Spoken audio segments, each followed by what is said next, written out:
Adishibamba yamamu nyina adwo emama kwaba eba United Television ye studios a worship house Abeka Junction ewo enkran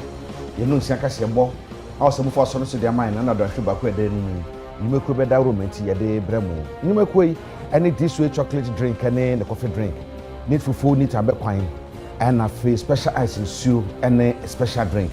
and some of the bremo no atifi nsembi and say mampeni John Dramani Mahama or the timuafo Bafo Bonnie Day Aquacoma Council of State say Omoshi Mwanyin to say one on obey Chief Justice. Nene Ghana and Afe Norway, one the woman sa Asha in Tiasia, Krata Asia, Nini Nani say, Woma woman ye Juma e won so any insu home by Ubuntu woman a bit to me ejina. Na amaphobia chiromagini, a year Ashanka for almost some more can say. I will be here pa say Professor Kwabrafin Pop Boating. Report no abanhwehwe mu ye na wo mo esefata se atwe omaso no ye twe omaso nene MPP mabunu no wo mo ayoyo kire no ye kire wo mo ye ni na ne se wo mo se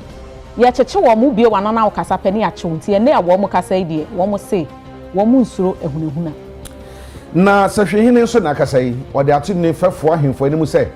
wo mo nya se wo mo je bribe ewo galamsey-fo ho na wo mo fom nansi fo se na be galamsey yi ye betumi yetususa na ye ka say de okopiem e okoforudi a hospital e wo ho no wo mo di tu da say akamia ye say wo mo wo bi de ni nua bi ana say na busuani mi beto hospital ho no ma na so wo magya wo mo abo mo so enti na wo mo ka say de wo mo sere wo mo ada say wo mo de wo mo ba wo mo mefa wo ma de enkoso wo mo je ayarsa no ewia ense bi ka ho na ye de bram ye ka wo say ka se boyi ye ko social media handles how do ni na yakase be wo san so na DSTV channel 360 akenkan for eyeme eja kwabena mene nana ekia kobi afi yakase bo no emu nsam ni ye nyina ye nimo omenya temu adwumaku no nsam asisi wo mu se nkane Chief Justice mame tokonu ne ho nsam sore ye committee ye na adwuma ye twene sensan ye ene ho nsam no na esese ye nya obi a obeba na wabesi na sabre ni nyina no na de ohwe akire eye otomafo Paul Bafo Bonnie na ene enkrata fi mampani aso ye na krata ba bonte no ekire se mampani egina oman yi ye mrapon eye article 1441 so eye afi apem ahankron adwokru mienu ye mrapon no so ede otomafo Paul Bafo Bonnie din Akoma Council of State say womo enhwemu na womo doso nu emmomfa na chi enhwe sanye bia oye Chief Justice a esefata na otemafo Bafo Bonnie ayeka na asemi no wo yo bia wasomoman ye ka temu a wasomoman papa okwan se bebre so omche se nukuredie ene perepere ye atentere ne ena wode eye nadwuma wo high court ko appeal court ansa na say me no kase wo supreme court ho na wo bi a sade adanse die ni kire no ye betumi akasese ye ka temuafo wo Ghana ha so moman ye pa no a na otimafo Bafo Bonnie wo yi ni di free mu a anya de betumi ayeyie opani bi a oye lawyer ni be yo temuafo na wa so moman yi aye na dwuma no wo bi a ontie fa mu aten wo de mra ni ye adwuma pepepe on show bi eni mu nkasa bibusha ni nti media manu said amana tie no sa na wode be adwuma nti no su ehuna wanya se waso moman se judge a be pim na wa be Supreme Court anasa oye Supreme Court judge no mampani aso ye kire so omugidi se agine tumu a ebebua yie pa na watumi aba be ye Supreme Court judge anasa bia pani pa obeda atimofo ni nyina no ewo Ghana ha ebebua amatentrene so atumi aye adwuma enkrata ye babontin onuanfo Phyllis Kwachi ofusu a okasama mampani wono ena nsashase na Foreign Affairs Minister Samuel Okudzeto Ablakwa ene na ye kasa idie wagina Ghana na mu woni omaya Norway womo assign entiase krata na krata ya womo assign ni na ne se womo a womo ye nsuo mu adwuma e na afa yensuo ho nsensem no wo mu pe ho bambo no yie wo mu pempuntuo e wo ho yie eno nti ene na ye kasa ide wo ma sign krata bra wo kopie mu e wo New York. Especially related to the climate and the ocean. We are both ocean nations. And we are chairing the ocean panel. Our Prime Minister is doing so, and we are glad that also Ghana is in the group. And we also want to strengthen multilateral cooperation. In terms of the trade arena, you see that we are having a lot more businesses on both sides. Don't forget the biggest investment came from Eka Energy recently. So Norway remains a very strategic partner, and we are relying on our relations to advance those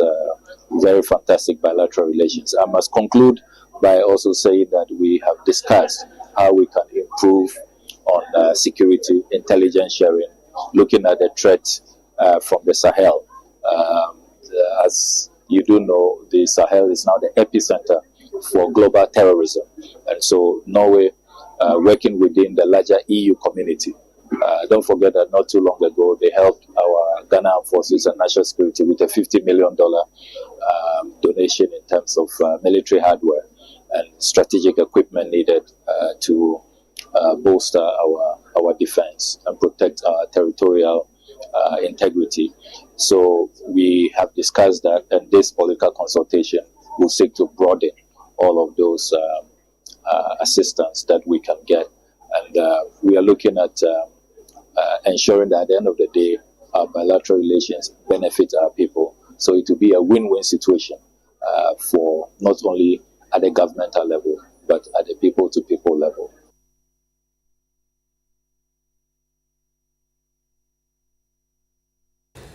Kwancha for Penny or Ghana Maritime Authority, I know Dr. Kamaldeen Ali. What in Semia Tuja, and some more can you say? I will be here, say, young Puano, no, here, yen, na Bribia, and your biddy hoodney, as I say, Bibia, a bebois, a mania quamosampa, and what you cransono. Say, what would be if you maybe sooner so bar or my Ghana Mua, young Puano be Obecono, or bitch me a cocogin any papa, or the same to Joe Jamestown, or bra. We are some man send that one ye dear siho, a day a chef, a kind said a sea dear po, and I feel Puano who in you know. What they sang come or do no answer this answer no ekotuja ewo ase. We are celebrating the World Maritime Day this week, and the theme for the celebration is our oceans, our obligations, and our opportunity. In celebrating World Maritime Day, there are many stakeholders that we deal with, and one of the important stakeholders, when I say stakeholders, shipping lines, maritime institutions, maritime academic providers, freight forwarders, everybody. But one of the most important constituency for that matter is also the people, the local community. So here we came with the message of our oceans, our obligations, and our opportunity to interact with the people at Manchabona here, and we are currently at the Jamestown Harbour. They relate more to the sea on day-to-day basis. Livelihood, employment, cultural, everything is dependent on the sea. And they also understand what it will take for us to be able to keep the maritime space safe and secured. We have just come here to reinforce that information with them and to let them know that His Excellency the President is very focused on ensuring that our maritime space is better and better managed than he has taken it. So we as the Ghana Maritime Authority and I as the Director General of the Ghana Maritime is leading that effort on behalf of the President, on behalf of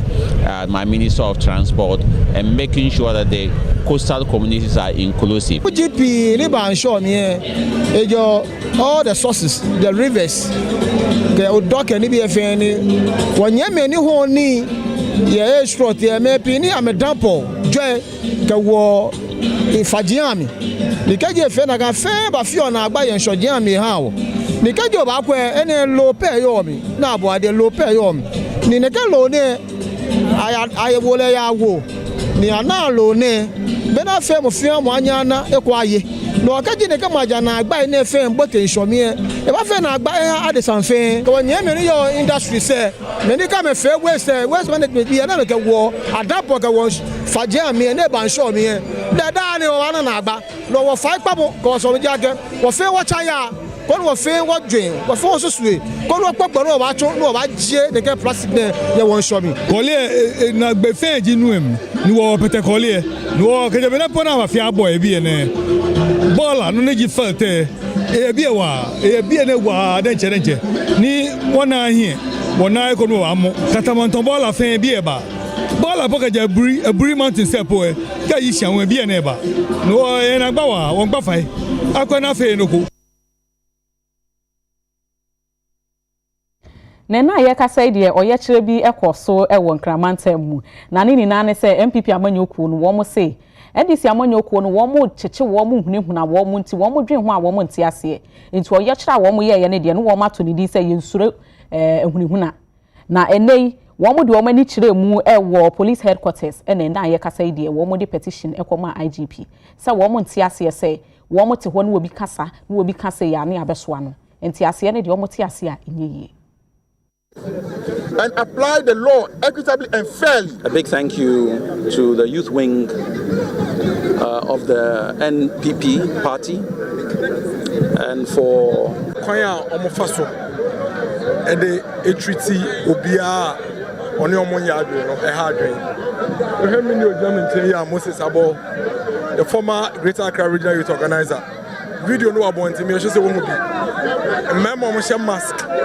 as a ninja every ne fie dan ekọ ne fie mu ekọ bubu empo ano se omo hwehwe abronye a wo bo no omo hwehwe no won kran e ha dwen de omo ye ne se wo ka bibi na omo fi se omo no ya dwen a ne abechewo ne de hanko fa bu nsa ne twa pictures ne twa videos egu enu ase ne de ama NDC force omo share wo social media ade achi a ye de wako court na ye de wako ma animal farm judge bi na odo ko remand 1 week na ye say for bail 50 billion webusu akra oton a omunya webusu akra oton a oton omunya 50 billion enti 2 weeks now dem a open bond 2 weeks no senya bond now kwa UPS yase achew another charge na send wo ko onua menjin di se ye ka say ye de ye mra no ye yusu ni say ya o man we betimi atirim cause e kire bi no MPP eba 2029 no wa ha na obi su MPP mu so no so be bi na fe ye call round sa me menjin ni say o man na ye wo no e say ye no say o man a ebi mu so see ebi mu obi yan from so a emrane ni ndi na mo say emrane ni ndi a e man yan fa mra no ensisi no emrane ni suo na yan fa entity me ko nse nani se say die sa na say akako ekwakoba. Your Excellency, I can mention so many people, young people in the party, who have been arrested for mainly unjustifiable reasons, except to say misdemeanors. This we find very worrying, especially the mode of arrest. The Rambo style, heavy-handed, and some of the occasions, break of the law and the trampling upon the freedom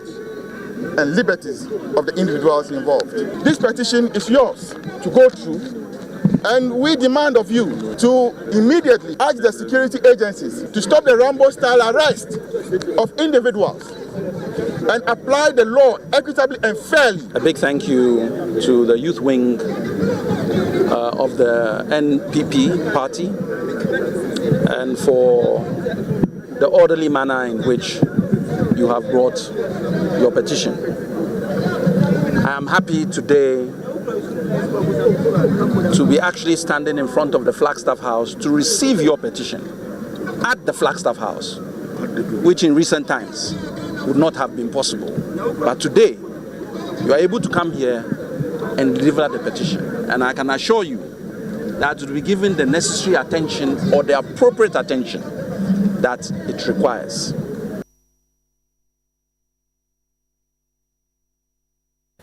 Enshembia kwaso ewo Edmonton ayewo Canada yatu ni din say World Diversity and Leadership Conference. Na jumedi na se na hana honorable Salma Lakani oye Lieutenant Governor Edema Alberta Province ewo Canada memu dia to dwe chire mu se ade be ko betumi aboa ma wiasa mansa nyina ya kabo mo nipa baako amasom dwe tumi aba ene se yenye yimu yenkasa se masifia no so binti firi ha na mu ne ye beye se de beye a obi biara wonim de biara mfa ho na huso ene busua ne kasa wo ka no ye nyina beso no mu prekope na ye no mu nyina aboma ye adwuma ne sa ye mu no betumi aboa amampuntu atumi aba masom dwe aka wiase nyina. Enamienu enhyemudie akoso ewo Edmonton no ewo Alberta Province ewo Canada abrochimemu Center for Intellectual Excellence womo ene dis adwumadie ehye so a enipa ku ahodo efri amaya ahodo enombe piemu ewo Edmonton Convention Center womo etoato adwene edefa kwan a abefo kwan so a edidi dwuma mekire ne abaso a ewiase afana nyina edidi dwuma ne yefa AI, artificial intelligence, and no, and a World Diversity Leadership Conference, and no, and a Lieutenant Governor or a Alberta Province, Canada,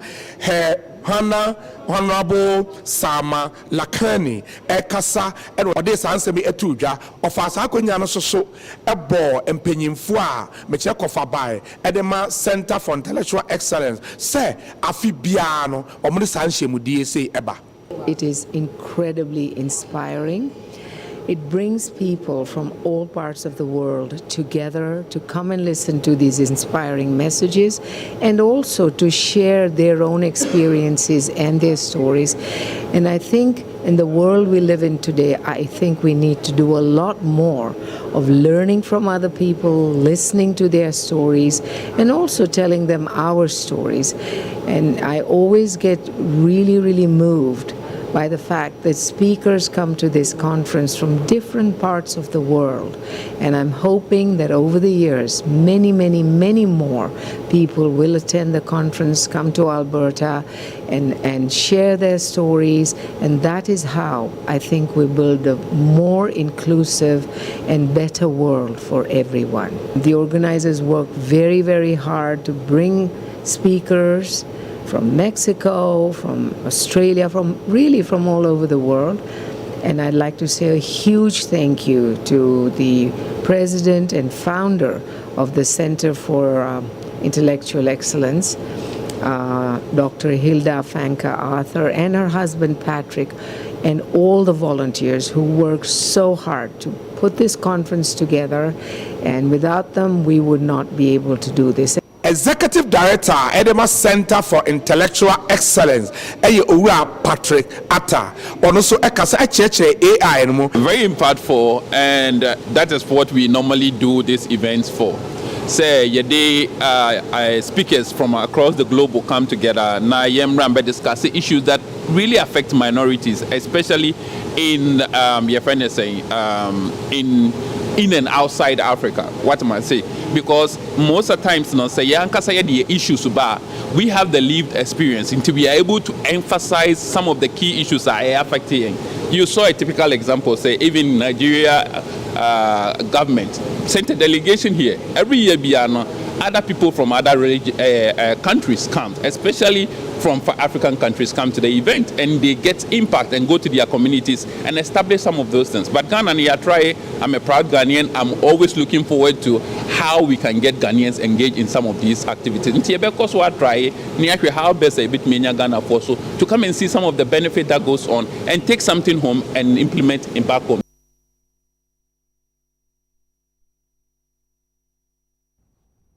Dr. Patrick Essien ono ene oye founder Edema Molex ne edwumadie bi ekoso ewo Nkramanta mu na wokasa no odi tu dwa se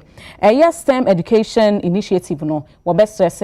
empanifo enhwe no wo mu nhye mu kena pa se ne ebe ya mpuntu obi a yehwehwe ewo saa bia ye ho no etumi etumpom awankumdie abre o my Ghana nation ye training imbesiafo in STEM because ye hu se eba STEM a imbesiafo mo ho no omusa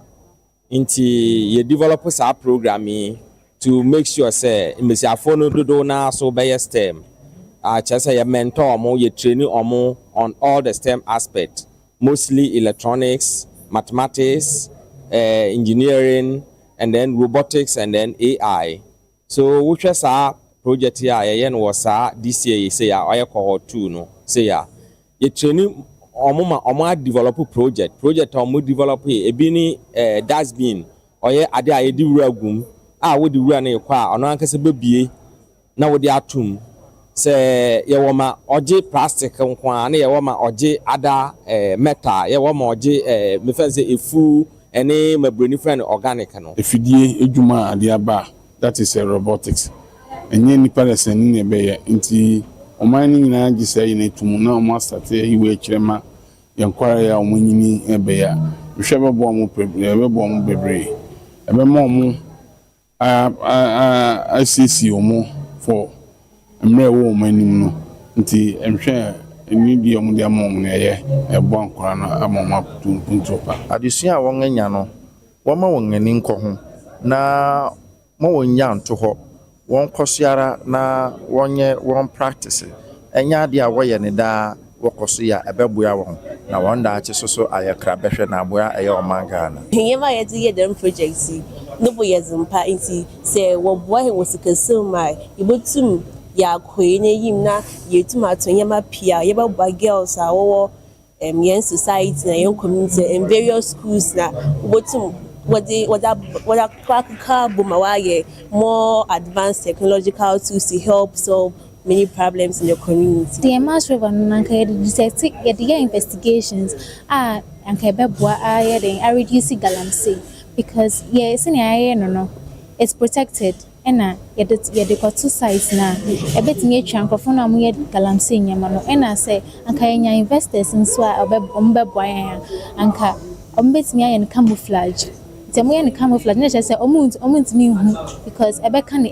environment no I the environment so say and I chameleon. My experience at Molex Foundation Serious in STEM Bootcamp was very enlightening for me. It helped me build the confidence to learn and explore the field of STEM because fields like this is usually male dominated. But then when they invited mentors, I saw that it wasn't just something they were telling us, but it's actually happening where women are dominating the field of STEM.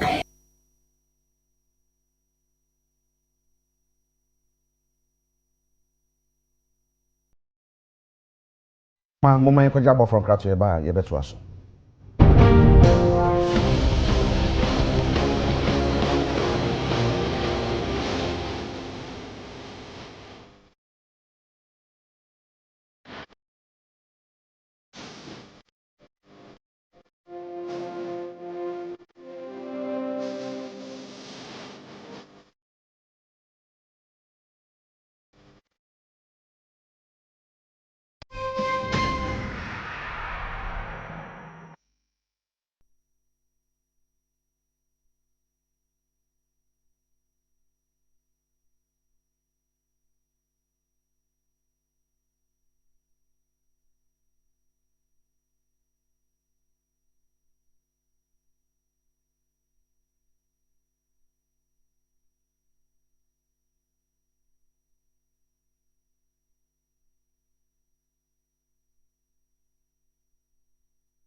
Adeshima ma yedam ase se mwatwe me akwaba yeto akase bo no so ede amamo ye be ko se hwide ne potemu na berima oso aman aka pani otosu minu wono ona ye se hwi patabo so hene na nakasa nese mo ka nyina ne se ne fefo na nan ahemfu bi ka ho pa na galamse yi wo motu osahwe potemu ase wo so no musase nyina wo chesa galamse fu iba simpo ne kapre bi kakre bi be mu acha na nansan bia na adre ntuma akuruso no wa makwan na galamse fu tutu galamse ese niema ewo potemu wo se ensuo beye ohamu chemu aduoso 70% nsubonti adeda ho nyina wo ma se ni nyina no kire se ho behia se nananom agyan sa brabo ne skan ketenkete na omjeje no se ne beye a so bi ebetu galamse ne sanse nanan kwaji bi yan fanhye na hunti no wotumi asore akon atia Share Nabu Minister and the 24 bosses. The Mutimi Yasa, Nananum, and the Omahi, and the Umbajima, no more Chesse, and play Emma Bianco quiet movie. Ubusa, Honorable MP, in the MCA. Nancy on one in the net to see from Echo Pataboso, Echo River Cobla. Eko pamo galamse fo ka mon nante no emasa on fidie nyina de ba fie so be nante so mo de sie na de di di man o mo de o sie na ni di di man o mo yi o mo nyama nyina fi o o ko River Cobla petemu ho a galamse dia o Yo, yes, obesre na nanom. Enisi kan kitinkiti achi. We dey me woman klata. Say papa, say nya papa. Ye maye kakrebia. Abaya dia tumowi. Monko na monkoye. Wo yo he. On premier tu galamsi wasa. Abraham, onyi ni sa ba be ka se fanko. Ye nyina ye ka. Ena ma ye se kwaye. Ye nya sikan kitinkiti no. Ni emu ona bu minister. Eni ye man pani. Eni empeswasum penifo nyina. Minister, I'm here to review the process of the license regime. Say it has to commence from the community in which we want to conduct the activities. And on the side of the cooperative, we are doing what we call the mobile licenses. So together with us and EPA, we have a cooperative sites. We have a mobile license. But yes, we held on a little bit to do some work. Licensing process license be released after 7 December. So minister training but that I know never be able to chima. Tiano ni yeye mwe say the bit me corrected the correct and near Chimano so quick to be you became nani pana application for but you have some of us and now you be the application to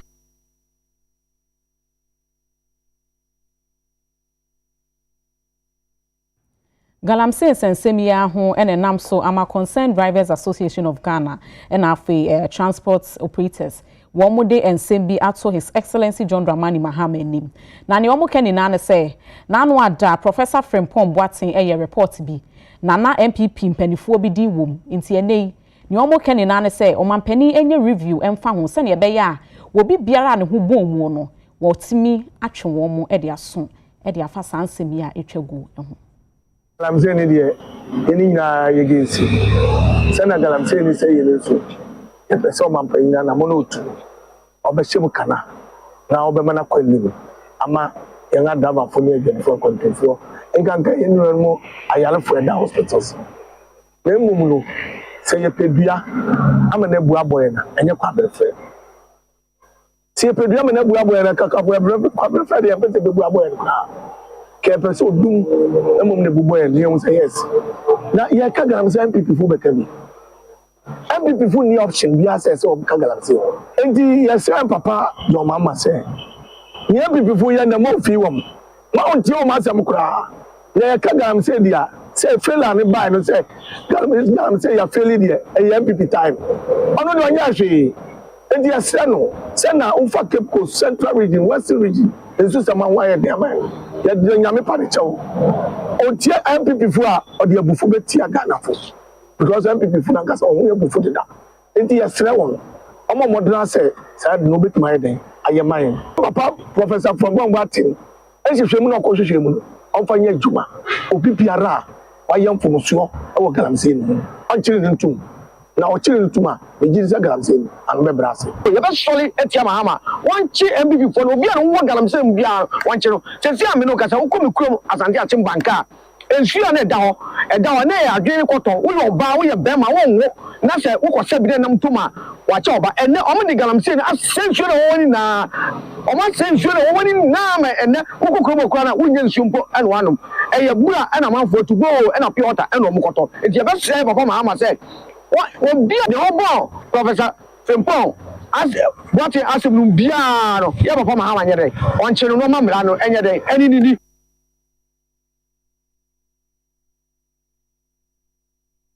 say ya hwefo bekaya I ro some to man Ghana say hyen akwanhye sie ma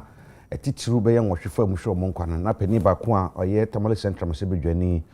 onunyafo Dr. Murtala Muhammad na waka ho bi e ba ne sa na sie nya ne sie mu nsia na mu ni empanyfo bebredi omdin kwai se won pese ombesi no anan na won mo ekwe ni mu ba ko ene Professor Alidu Mahama Seidu wo pani so didi kwai se wono so opese wokosi onunyafo Murtala anemu abato ne hwehwemu nyina ko na wiye no ono ena wadi nkunima na me no kase no electoral commission datu dwa se Tamale Central na se bedwani ayeyi ne foforo Professor Alidu Mahama Seidu. Good afternoon, ladies and gentlemen. You are welcome to Tamale Central Constituency, where unfortunate demise of our late MP, Honorable Ibrahim Murtala Muhammad, calls for a by-election to be conducted in this constituency. Furtherance to this, and in view of that, the Electoral Commission declared the seat vacant and open nominations for interested candidates to come and pick their nomination forms or pick it at any vantage point with a code, fill it and submit it to us and file as a registered a nominated candidate. At the close of the first 3 days, 3 candidates submitted their forms. That included Professor Alidu Seidu Mahama of the NDC,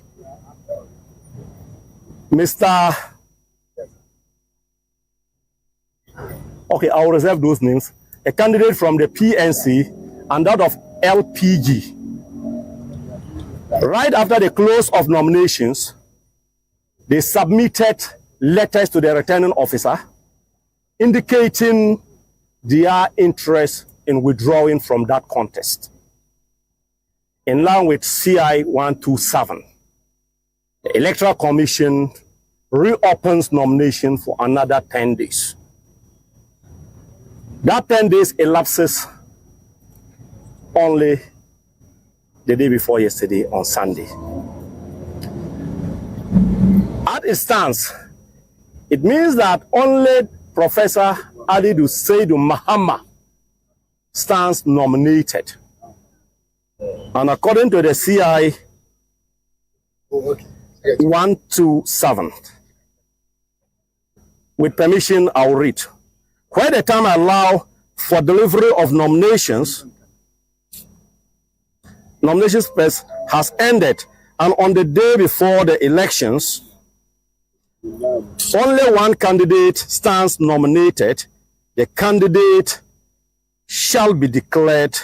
elected. In view of this, I, Muniru Musa, returning officer for the Tamale Central Constituency, in working with CI 127, hereby declared Professor Alidu Seydou Mahama as the MP-elect for the Tamale Central Constituency.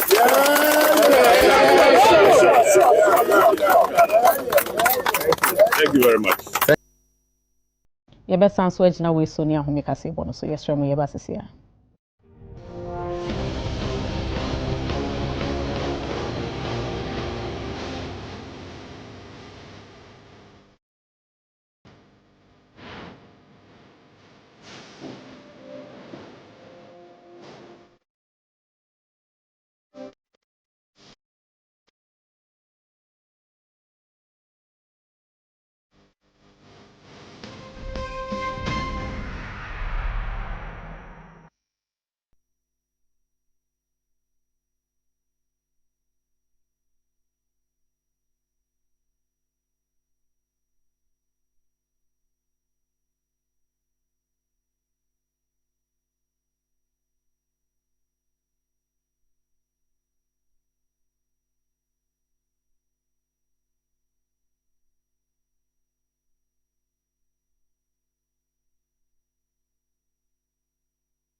Awi ade shema medam ase se munya bretwen ye de ka se bo no ko adwadie mu na nanse na ye ma ene ye nuanom nkuma ewie suku na adwumaku bi eto pono ade man kwada ne se o metwa omanum na o ma mo ne adwuma se o motumi ewie suku na adwumaku yi wo mo ne ye shito no so de pa efre no didi shito nyema ewo mu no jai eye kama papa na wo mo ye ne sase na be betumi aboa na kwada ewie suku no won betumi aka omano sense school mu aduane ne ho tutu fie de ho bring be say difference o mu pa na wo mo ye na wo to sa de free schools ahodo bi o mo na musifo bankwara ne be didi kama pa ma aduane so mu di no kora mu di pa school bi te say Accra Academy ne West Grammar ne wo mai ka ho ne nyina ba bi a o na nika wo mu di shito no ma shito no say yes wo mo di nampa afọ nanum ho wasi nsohwe wode wo hu hye mu bie na watworo wie na wopie monten so na koye ni so nsem ne anigye edam wone wode busua nyina na wei na didi shito a ehye GB foods ase emofo ya anigye no wone omoche na mpenufo chim se shito de eye sukufo adamfo eno nti bibia fa sukuu hu no yi wo hu firi mu a enye yie wo ka wo ho na wache wanigye na bre kro na so afoforo a wo ko sukuu mu no didi shito wode na di a kire omo se obeko sukuu mu watima tena so ndwe mo didi gudu a eno a ene didi shito marketing manager Awuraba akua dusei echire musa didi shito de eye Ghana aduane oba de ne pa odi adom ye de aduane ingredient no ene odi ayo ahodi wo mu ebebo mofra no na bo ye fiefie mu na niema wo danso o chirem ende de ye ba ha na ye ne senior high school students ende o mawie omo exams ene omo adesua ewa ha na ye ne omo bebom eye ni age ye ba bedidi ye ba be dwendwen ho ye ba be kai enioma o ma fem emro omo be schools be bre eba into schools to say Aquinas to say Accra Academy to say Wesley Grammar omo nyina eba be bom ma ye ni age ya celebrate the end of omo exams na ende omo aye no eninti na yede didi shito edwumade no eba has ya hwehwem ya to yebo ene ya hwehwem ne ye ingredients ni ya beka se bako yekobisa abrewa yekobisa ye auntie yekobisa the typical shito maker no when ye bisa omu nyina ena recipe na ye de aba no eye dia ye nim se obia eni beje ho ya mankofo bebre tasty nkofo Ghana fo na nkasa na ache se we ma eyi mokono nkosoro kakra we ma eyi jene kakra enkom nti we no ye dia ya ma Ghana fo na nkasa etumi aye eniti na ye de ne demu shronko ebi de kra no enam nim se na mekan ye nti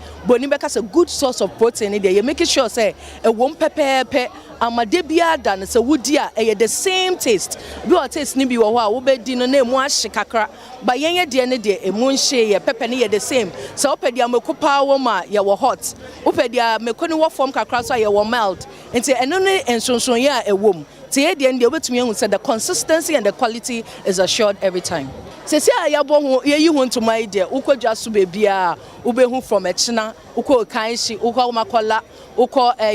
Shoprite Melcom ubenya ye shito ni bebia ye ton shito ewo ho anase bebia wo ton school for nyoma ana aduane a ye di wo fie no de ubenya ye didi shito ni bi ewo ho ye social media handles uko Facebook uko Instagram ye free didi shito Ghana into uko wa didi shito Ghana ubenya nkaba ya boy nyina obenya bi wo ho nsema ya cheche mu nyina obehu nyina wo ho pese obisa ya asem so obisa ya asem no ye be yiwa no ne yetumi elocate ne ye de chito ne bi abro ebe shokel say ne bo ne kra na ebetu ebi ye wo form chain dia wo nim e wo market no